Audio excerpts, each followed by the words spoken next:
Why hello there everybody, it's Itstruestu here, bringing you Thursday's upload. I do upload on Mondays and Thursdays if you haven't worked it out. It is actually quite difficult to do so because I'm human and I miss those deadlines, so I will forgive you if you haven't worked it out by now. But anyway, a subscriber asked me the other day, Stu, can you play something other than Sharpshooter?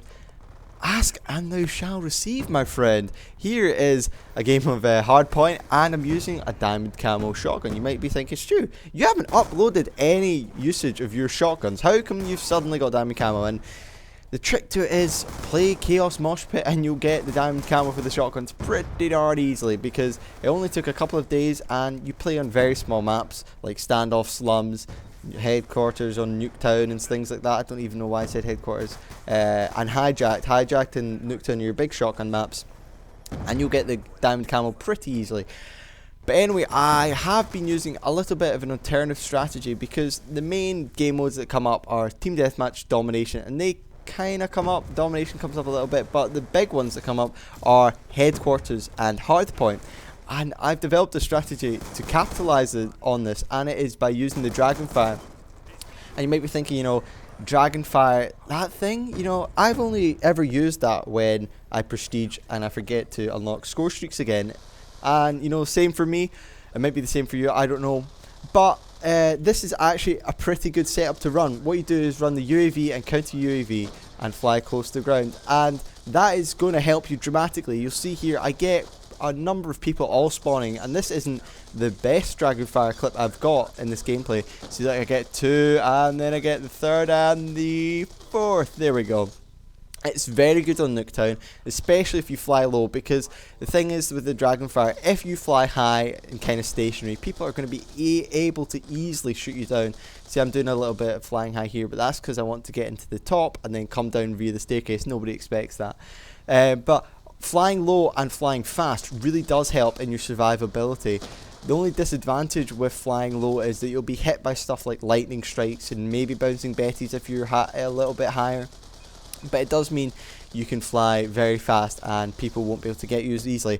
The UAV and counter UAV is also pretty much essential, because, oh well, look at this. First of all, I get a kill halfway across the map with the car. That kind of surprised me.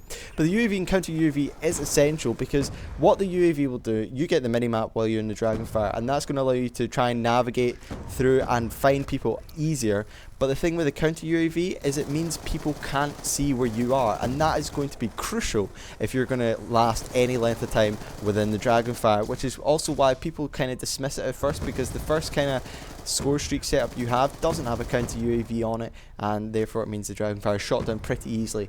Whereas if you don't know where the Dragonfire is, you're pretty much screwed unless you see it and you shoot at it and it's not shooting at you. But if you've got the UAV, or if they've got the UAV, the Dragonfire is probably most likely going to be able to shoot at you first, and that's just going to help with the survivability of the Dragonfire, and it can be really, really useful for clearing out hard points in headquarters, especially if you come around the back and just take them by surprise. It's going to be very valuable. Now look at this, I come around the back of this spawn and 1, 2, 3, and come on, get the fourth. There we go, got the fourth, and that is not all. I was actually thinking of making a Dragonfire montage, because this thing is so epic. It is really fun to use. And coming around this corner, look how many people there are. 1 and a 2 and a 3 and a 4. Come on, there we go. Stop hiding. But one more thing I want to point out about the Dragonfire, which some people may have overlooked, and I didn't actually notice, is that, see those crosshairs? There's right above the center circle, there's like little crosshairs, and that's where the Dragonfire shoots. It doesn't shoot directly in the middle. I actually thought it was meant to be shooting really accurately, and I was like, why has this thing got such bad hit detection? And it's not, it's just because it's hip firing, and I didn't realise, because I'm stupid like that. I don't know if any of you guys noticed that. I didn't. But let me just talk a little bit about this class setup, because I have kind of neglected it. I should probably talk about it a little bit, and it's the Xbox Ahoy class setup. The S12 is not the greatest of shotguns, but with these attachments it's pretty good. So I'm using fast mag, long barrel and laser sight, and this just basically extends its one hit kill radius and its range overall, and it's pretty much essential to have those three attachments, otherwise it's useless. But with these attachments, it is a beast. I mean, look at this. I mean, I do run out of ammo here, but it's a really good gun overall. You should try it out. And for my long range alternative Xbox, I used crossbow, and I think I used 5.7 just because it's a good gun. Now here, again, picking up another quad. Well, you look at that. That's 4 quads in one game. That's pretty unbelievable for the Dragonfire. But anyway, if you follow me on Twitter, you probably already know this, but if you don't, then follow me at Itstruestu. But I actually recently just got accepted to my university, my first university of choice. I was so ecstatic because I've been waiting, 3 or 4 months to hear, and they finally emailed me and said I was accepted the other day. So I was really happy. I can't tell you what it is just for privacy and shizness, but it means I'm going to have to make the decision of whether I want to stay at home or whether I want to go away.